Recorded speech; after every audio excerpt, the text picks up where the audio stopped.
By their very nature, gasoline and diesel fuel leave gum and varnish throughout the fuel system. A dirty fuel system hurts engine performance and fuel economy. Small explosions in your engine leave the combustion chambers, pistons, and valves covered in carbon deposits. Carbon on pistons and in the combustion chamber interfere with fuel and air mixing and may even cause premature combustion. Carbon-covered valves may not seal properly, reducing power and fuel efficiency. Your fuel injectors spray fuel into your cylinders to be burned in the engine.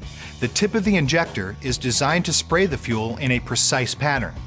When the tip of the fuel injector is dirty, it sprays a weak stream of fuel in the wrong pattern, reducing performance and fuel economy. When fuel injectors are allowed to become extremely gummed up or fouled with carbon, they may actually need to be replaced.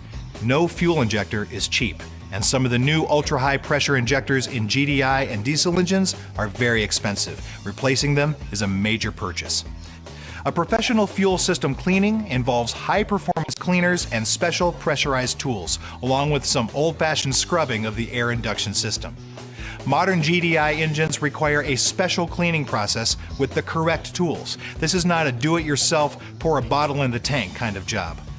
If your engine has lost some of its pep, your engine sputters, and your fuel economy isn't what it used to be, ask your service advisor about a professional fuel system cleaning.